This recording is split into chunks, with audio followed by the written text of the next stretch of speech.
Hey guys, so just jumping right into it, I want to start by talking about the confrontation between Kid and Apu at the end of the episode, which right out of the gate, I will say the CGI in itself of basically of Kid's giant hand and of Kid forming his giant hand, that part of the episode was very hit and miss.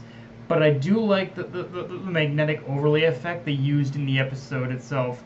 Um, Talking about the context of the confrontation, though, is interesting because even though the crux of it for Kid is his grudge and getting revenge for Apu's betrayal, the act in itself does kind of build upon something that's been slowly boiling to the surface ever since Punk Hazard, which is the idea that eventually Luffy and Law's alliance is going to face the same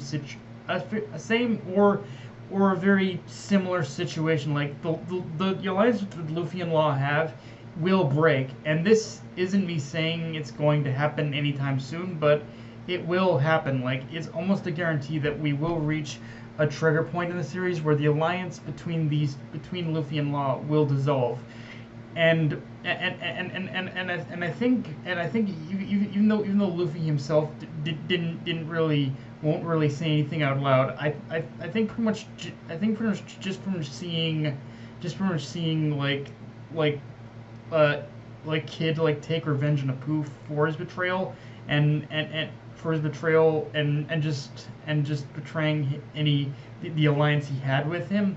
But I think in itself is kind of Luffy recognizing that, yeah, one day the alliance he has with Law will dissolve. Um, now now how it's going to now how that's going to happen, how like Luffy and Law's alliance breaking apart will look. I think I think whether it happens from them going separate ways or even to the extreme of Law dying, I feel Robin is in some ways going to be the trigger to this, which would not only feed into the warning that Nekomamushi had given Robin on Zoe, but I feel Robin being the trigger to any possibility of the alliance dissolving is probably going to it will it will it was gonna it's going to I think it's going to ignite another big event that's been floating around the community lately, which is Shank's death as the only one who could feasibly bring all these forces together, kidnap Robin, and pretty much force the Straw Hats into action. It would all have to come from Blackbeard, and even though Shanks doesn't have a connection to Robin, because Luffy will get involved because of Robin. I think Shanks will feel compelled to get involved himself as well, out of the concern he's had about Teach since his warning to Whitebeard. So yeah, I feel pretty much the moment that pretty much the alliance dissolves and Robin gets kidnapped is going to be the trigger point for so many other things to happen. Honestly, with that said, what I really love about this episode that I never really did in the manga is how it not only showcases Scratchman Apu's abilities as a fighter, but also shows that for as powerful as Luffy has become, there are still abilities and powers that can still hurt him. And I'll be honest, I've been one of the people who has kind of clowned on Apu for a long time, but this episode definitely showed how much of a serious threat he is, and how much of a danger he is to Luffy specifically. Well, because if honestly, if anything, when it comes to Apu's pretty much sonic blasts or whatever you want to call them, or sound blast, whatever, it's one of those things that kind of exposes yet another weakness that Luffy has, which is as shown in the episode, when enough forces when enough of a high pressure when enough force is produced, a high pressure sound wave can deal just enough of a punch when weaponized against Luffy than just like heat or a sword or hockey. Like, if nothing else, this arc and this episode specifically really exposed more and more of Luffy's weak is really exposing more and more of Luffy's weaknesses, including the ones he may not even be aware of or realize he has it. Now, the other thing to talk about, oddly enough, is the moment when Queen learns that Luffy and Zoro have infiltrated Onigashima. Because, to me, this is the inciting incident that I think will ultimately screw everything over for Kaido. Now, granted, as a manga reader, I can tell you with confidence it's not going to be as simple as every other time Luffy and the Straw Hats have turned the tables on their enemy. In fact, this works. In fact, in some ways, this works as just as much of an advantage to the Beast Pirates and Kaido's like top enforcers as it does to the Straw Hats. But there's still that.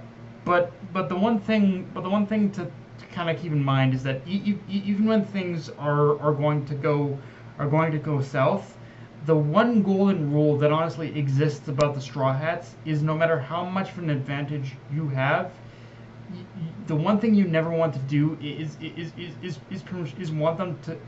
let them strike first, or allow them to gain any kind of momentum, because the moment they land that first blow and actually gain momentum, that's pretty much where immediately everything is going to go to shit. Like, again, even like Kaido and his men are not going to be pushed around in this arc. That's a fact of life.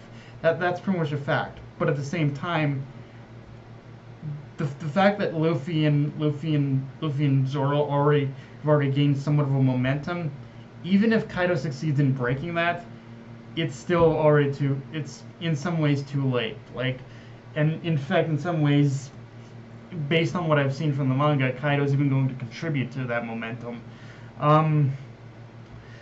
The other thing to talk about, though, is it's revealed to us that Queen also wants to use the chaos to get rid of someone in the Tobiropo, showing, and the only one who I can think of in that moment would be Drake. So it's revealing to us that and shows that Queen is either fully or partially aware of Drake's undercover status. The latter being he at least knows that Drake's a traitor, but he probably doesn't know as to what degree he's a traitor. And so, but honestly, if that's what he's hoping, if that's what he's hoping for, then he's really got to.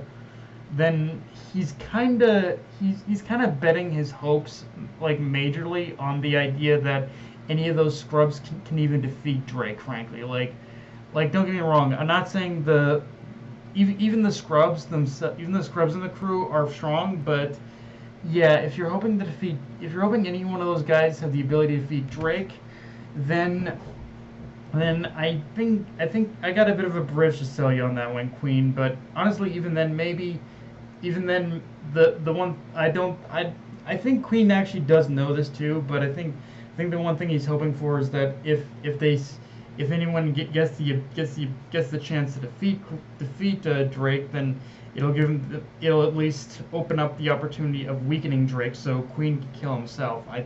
I think that's what the idea is. But yeah, if Queen was hoping any of those scrubs could defeat Drake, then yeah, sorry, it ain't gonna happen. Weaken him maybe, but yeah.